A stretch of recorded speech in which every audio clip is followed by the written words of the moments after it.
It's great to be here. So it's interesting for me to be in this session because all of the work I'm going to talk about is actually my efforts to study natural vision, not really eye movements. But when you look at what animals do when they see, it's all eye movements. So take this human, for example. This is a head-mounted camera from, I think, Pupil Invisible. And it's got the gaze position of the subject as they're looking around doing kind of normal human things like driving, walking, playing sports. And if you look at the red circle, that's where they're looking, the eyes are moving constantly. And this is a far cry from how we typically study visual neuroscience. The standard paradigm is shown here is a subject, in this case a macaque monkey, staring at a screen, holding their eyes still on a fixation cross while stimuli are presented in other places. And maybe there's one eye movement. So why do we do it this way? And the main reason, I'd argue, is retinotopy. And that is that if you stick an electrode into the visual cortex, the neurons in visual cortex map onto a specific part of the retina, and they represent visual space by mapping onto that retinal space. And so I'm showing that here on the left is the visual space, and on the right is how that maps onto primary visual cortex. And for the experimenter, I don't know why this keeps cutting out. The problem for the experimenter is that the retina is on the back of the eyes, and the eyes are constantly moving. So if your eyes are moving and the sensor's moving and you've got your electrode in the brain, then it's all going to get scrambled by those eye movements. So the easiest thing to do is to have the eyes hold still on the center of the screen, and then retinal coordinates are screen coordinates, and you can just analyze your data that way. So the first part of this talk is about an approach to studying active vision in primate neurophysiology with free viewing paradigms. And then the second part is about the responses of neurons in visual cortex while monkeys freely view natural scenes. And before I jump into this, I want to give everybody a quick primer or refresher on systems identification and reverse correlation. This is a way that neuroscientists identify what neurons are selective to in a kind of unbiased way. So the basic idea is that if you have a neuron that you're recording from and it has a receptive field shown here as a blue circle, you can just put some sort of noise stimulus inside the receptive field and update it over time. And because it's random and uncorrelated, you can then just count the action potentials of that neuron for each frame of the noise. And sometimes something in the noise drove the neuron to fire a lot of spikes, and sometimes the noise did not drive the neuron. And if you just take a weighted average of all those frames, weighted by the spike count of the neuron, you admit. Do I have to manage this or no? Just ignore it. Okay. I got a pop up. If you take a weighted average of the noise frames, weighted by the spike counts, features begin to emerge, revealing the receptive field of the neuron, in this case, a Gabor patch that I simulated. And the reason I'm showing you this here is it's the backbone of a lot of what we do in visual neuroscience. And also it illustrates how much trouble you would have if you try to study active vision. So now I'm going to play the same exact scenario with a simulated neuron. The neuron is completely noiseless, but it's moving around a screen with the trajectories of eye movements from a recorded subject. And what you'll see is this little Gabor patch is now moving around on top of the TV snow. And if I could perfectly measure where the subject was looking and do the same analysis I just described, I would perfectly recover the receptive field. So the true simulated one is on the left, and the one on the right is what is recovered. But of course, I can't perfectly measure where the eyes are. There's always sources of noise in any measurement. There's basically two types. There's precision, which is the magnitude of the instantaneous fluctuations in the measurement. And there's accuracy, which is how close you are to the true thing. And what this is meant to demonstrate here is that with even very modest amounts of precision or accuracy noise, you fail to make any measurement at all of the receptive field. In fact, in the figures on the right there, the top left is what I just showed you, the perfectly recovered truth, but just moving off a little bit with even small amounts of precision and accuracy, you just can't make this measurement, and it would show up as neural noise when really in the simulation, I simulated it, so there's no noise. Okay, so what's the solution to this? And the only way forward, from my point of view, has to be high resolution eye tracking. And what I'm going to tell you about today, everything was recorded with a digital dual Purkinje eye tracker. This is a system that was developed by Michele-Rucci's lab, particularly by Ray Wu, who was a talented engineer in his group. And the principle works exactly like an analog dual Purkinje system. A collimated IR light source is shined into the eye, and the reflections off the outside of the cornea and the back of the lens are then imaged now on a digital camera, which is shown on the right there. The two bright reflections are the first and fourth Purkinje image. And then you can use computer vision algorithms to track those 2 points, take the difference between them, and that signal is proportional to the rotation of the angle of the orbit. And so in our setup, we use one of these. In Jude Mitchell's lab at the University of Rochester, we adapted this eye tracker for use with marmoset monkeys. And then we basically position the marmoset monkeys in front of a screen and have them watch a battery of different videos while recording from neurons in primary visual cortex. And so this is just showing the setup. There's multiple electrode arrays that are lowered into visual cortex, and we can identify the spike times and identities of individual neurons as they fire. And we show a battery of artificial and natural stimuli. On the left are 2 of our main workhorses. This is like a multi-scale Gabor noise thing that the monkeys get to look around. Those of you that can see the little cyan lightning bolts going around, that's the saccades. This is the gaze position of the monkey. We also show static natural scenes and rapidly flashed images. The first thing we do is find the retinotopy of the neurons under study. And we do that by showing these coarse, sparse dot stimuli. And then we move a gaze contingent window around and bin up the stimulus. So on the left here, I'm showing a depiction of that sparse noise stimulus.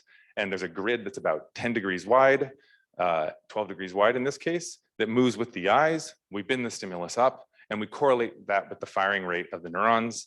And that gives us a firing rate map for the entire population that we recorded from, shown on the right here with a yellow blob where the neurons are selective.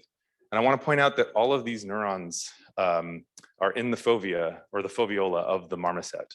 So this was a big effort we were trying to do here, is to be able to push into the highest resolution regions of the visual system. And so then we do this, once we know where they're retinotopically sensitive, we replay a movie at the pixel resolution for the entire experiment. So we have a high res, full frame, gaze contingent movie of every single thing that we show the monkey. And that gives us a gaze contingent stimulus ensemble, and we're right back to where we wanted to be, where we can do this reverse correlation or systems identification style approach to studying how these neurons are encoding the visual world. And so yeah, we started with full screen noise, we've tracked where the eyes are, and we've reconstructed a gaze contingent movie, and we have the spike times in the same time frame. So we're ready to do the same type of reverse correlation that I described before. And if this all works, we'll get back the receptive fields of the neurons. And it does work. So this is 6 representative neurons from the fovea of the marmoset. And I just want to point out these are tiny. They're about 10 to 20 arc minutes across. They're about 15 arc minutes from the center of gaze. That's about a third of your fingernail at arm's length. And they're moving around wherever the marmoset is working. And we have their full spatial temporal properties as well. So we can see exactly how these neurons have selectivity that evolves over time and space. And so I could go into the details of what they're selective for and how we're approaching modeling them. But what I really want to point out is just a thing about measurement, right? And so this is to compare how well do we do if we just do fixation instead. So we can take the same neurons that we recorded from here, and we can have the marmoset fixate on a point and show the same noise stimulus while the monkey's fixating. And on the left is the cartoon of the monkey fixating. On the right is a image of the distribution of where their fixation positions are. And so you can see this monkey's fixating quite well, but it still has a cloud that's spanning almost a degree over the course of the experiment. And if we just take, if we pretend the monkey's eyes were still and do reverse correlation to measure the receptive field, on the left, you see we just get noise.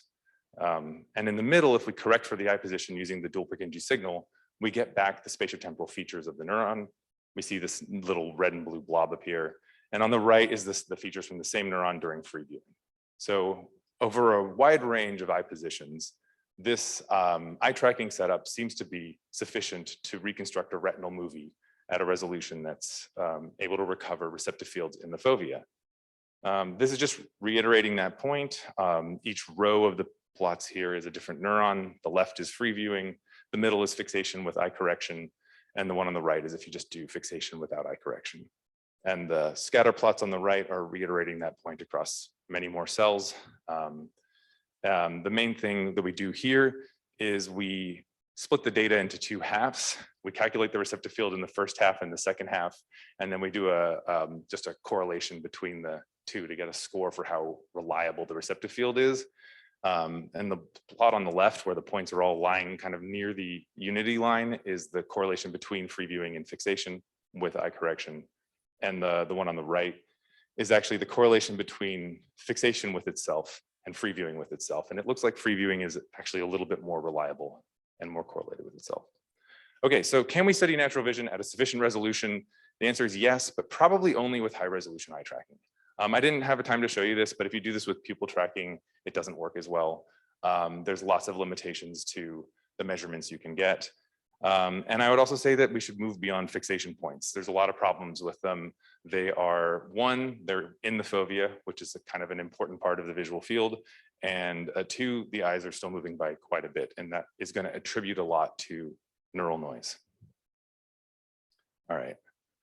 So in the second part of this talk, I want to talk about something that's kind of more interesting, which is in the case where a monkey is actually staring at a static image. And so the only thing that is creating dynamic visual input are the eye movements. And this is actually the case most of the time when we're in the world. The world isn't moving that much, and almost all of the retinal motion we get is due to us moving.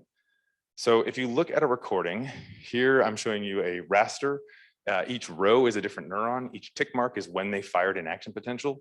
And below that, we have the horizontal and vertical eye position, labeling the saccades in red. And what you'll notice, just looking at this here, is that there's areas where all of the neurons become active at once and go quiet at the same time. And those tend to align to the saccade times. And so if we look at this play as a movie, scrolling from right to left, you'll see these volleys of activity where the brain becomes very active, and that those tend to align to the saccade times. To make that point directly, if you align the response of a single neuron to the saccade onset time, you can see a stereotyped pattern in its response, where at first it decreases its firing rate and then it very rapidly increases it. And actually the most spikes you get from this neuron are right after a saccade. And what I want to highlight here is that this is just one neuron, and we see a range of response properties across the population. So I'm going to take this firing rate plot here. I'm going to show it as a heat map, where red is an increase in firing rate and blue is a decrease in firing rate. And then I'm going to show this for the entire population of neurons. And what you'll notice is that there are some neurons that fire a volley of spikes early after a saccade, and there are some that fire much later. And this forms a pretty neat continuum from early to late. So in the top right plot there, that's a scatter plot, I'm showing the first two principal components of this firing rate map across the population. You can see there aren't really clusters. It's kind of continuously moving from early to late neurons, but we do see motifs that show up. So the early ones tend to be monophasic, and the later ones tend to be more biphasic. So for the rest of the talk, I'm going to talk about these clusters as if they are clusters, but they are not, they're a continuum. And these are the early, late, biphasic, and negative motifs that show up in firing rate modulation. Okay, so the first thing we're going to ask is, so what's going on here? Is this visual or is this motor? Do these big modulations contain motor information? And an easy way to look at that is by counting spikes, which in the window that's labeled in magenta here, and then taking the saccade endpoints. So you can take the direction of the saccade and bin those up and calculate the firing rate for each different direction. So if there's a motor reference copy, there might be a signal that the neuron cares about one direction of the saccade more than another one. And below for this neuron here, I'm showing that in purple on top of the unit circle, and there's no deviations. This neuron does not care about which direction the saccade is going. In contrast, this other neuron that's early has clear deviations from the unit circle. So this neuron is directionally selective for saccade direction, and that is maintained in the yellow color when we use a gray screen and with no visual image on the background. We can quantify these things using the direction selectivity index that we borrowed from kind of the motion literature and give it a significance score. and summarize it across the population by plotting the post-saccadic latency on the x-axis versus the direction selectivity index on the y-axis. And what I want you to see here is that most of these are gray, meaning they have no significant direction modulation. And most of them are hugging the bottom, meaning that they're not very direction tuned anyway. And if there are any that have strong direction selectivity, it's the fast ones. So there are some small percentage of neurons that have motor information that's very clear and readily measurable in their responses that respond quickly. We can also ask whether these have visual information in a kind of very straightforward and simple way, counting the same epoch where we've got a spike rate. We can compare this, compare the visual image content to the tuning of the neuron. So we've measured the orientation and spatial frequency tuning of these neurons using sine wave gratings. I'm showing that tuning on the right here with orientation on the x-axis and spatial frequency on the y. There's a heat map showing this is tuned for kind of high spatial frequencies and vertical orientations. And we reconstruct every single fixation that the monkey made and just calculate the frequency content in the image patch that was falling on this neuron. And then we can get a measure of how much this neuron was driven by the image content that was in the receptive field at the time. Oh, this is not playing. There you go. So yeah, so fixation after fixation, image patch in the receptive field, and then frequency content, which we can process with the receptive field. So now taking that same example neuron here, the one that did not care about saccade direction, I've taken the same raster, but I've sorted it now by the preferred image patches, the ones that match the frequency content of the neuron. And at the bottom are the image patches that do not match the frequency tuning of the neuron. And if we average the top 80% with the bottom 20%, we can have the preferred fixations versus the unpreferred fixations and see that this neuron is modulated pretty substantially by visual information that's spatial.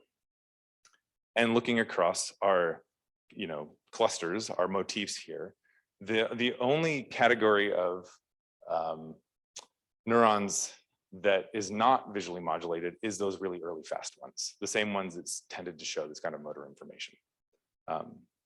And so we were kind of speculating about how to relate the tuning and the response motifs. And there's this idea that the visual system processes things in a kind of coarse to fine manner. So the first information that comes in is really low spatial frequency information, and that later you get high spatial frequency information. And so maybe these early responding neurons are the low spatial frequency neurons, and the later responding neurons are the high spatial frequency neurons. And that worked out quite nicely. And kind of amazingly, and this was like one of the funnest projects I've been working on, Phil Parker and Chris Neal were working on exactly the same thing at exactly the same time with a very similar setup, but in mice. So they had wearable eye tracking with scene cameras on mice with multi-electrode arrays in V1, and the mice are running around, and it turns out if you actually measure what mice do when they're doing things in the world, they're moving their eyes just like every other animal. And if you align to the saccade times of the mouse saccades and calculate the firing rate, you get almost an identical plot. Whoops, there it is. So on the left is the marmoset one that you already saw, and on the right is the mice. You can see there's a systematic relationship between their spatial frequency tuning and the latency of the saccade response as well. I didn't get the references on the bottom here, but both of these, the first part of the talk is published and the second part is on the archive. So you can find any details if you're curious about them, or ask me, I'll be around. Saccades drive large transients. The transients are mostly visual. In fact, both our data and the mouse data that we have suggests they are, there's very little motor activity. There is motor activity, but what I mean is that it's not a strong signal in a lot of the neurons. The latency of the saccadic response is linked to the tuning of V1 neurons, and the sequence depends on spatial frequency tuning in a kind of coarse to fine manner. And this process is strikingly similar across mice and marmosets. I want to conclude that many of our current technologies are just not sufficient to study natural vision in primates at a resolution that's relevant for central vision. And there's a real trade-off between rigor and natural right now. And I think high resolution eye tracking, in this case, specifically dual Purkinje, is a good route forward. Most of the visual modulation that's going on in the world is driven by eye movements. And so it's time to connect these two ideas more directly. I want to acknowledge everybody that was involved in this and my funding sources. Thank you.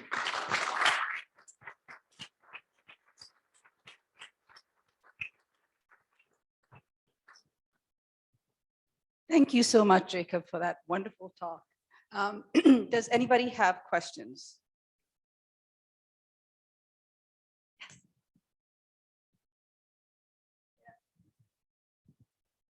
Hi, very interesting talk. I wonder if you looked at gain fields, in other words, how the cells are modulated by gaze angle. Yeah, so buried in this is how we calibrated the eye tracker. And what we do is, and I didn't have time to talk about it, but we actually use the movement of the receptive fields across the population to get a better calibration on exactly where they're looking. And so what I would say is in V1, this all works probably because there isn't a lot of gain field going on. And this would be different if you move to later visual areas. That's detailed in the paper, but I didn't have time to talk about it in the talk. But I would say it's pretty minimal in V1. Thanks. Are there other questions?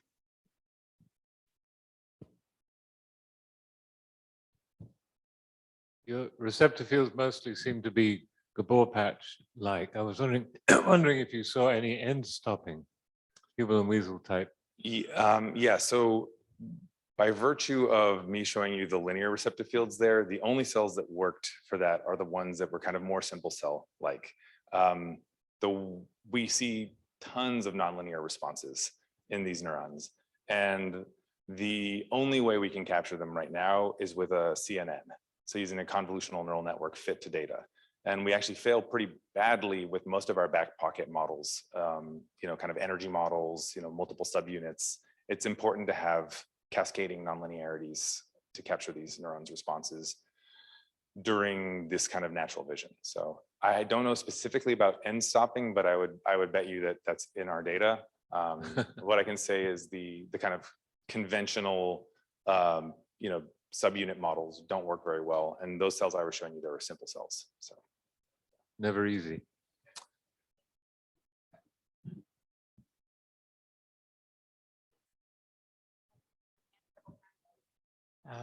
Hi. One of the more unique things about having eye movements overlaid on vision is that the world remains still despite eye movements. So what are your thoughts on how that integration takes place? yes. So I think that's built up. The way I see this is that there's going to be a spectrum of how invariant neurons are to the exact position of something in the receptive field. So for example, a complex cell is more invariant than a simple cell to exactly where something is in the receptive field. And I see the same idea of selectivity and invariance kind of being built up over levels of the visual hierarchy to produce something that is invariant to eye movements and selective to larger things over both larger spatial and temporal scales. And I don't think it's going to be a clear, the counter hypothesis is that there's a shifter network that is kind of keeping track of a reference frame. And I think that's unlikely.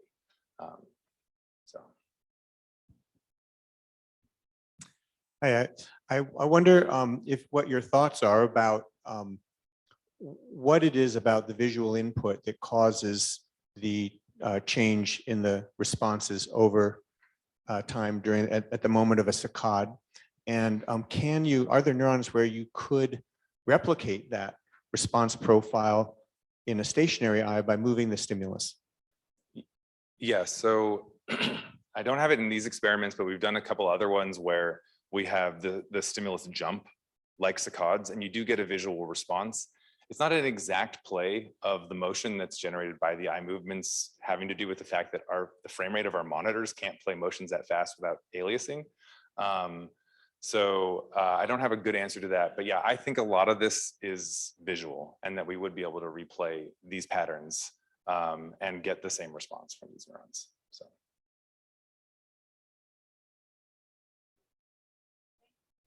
Staying on time. We're ready for our next question.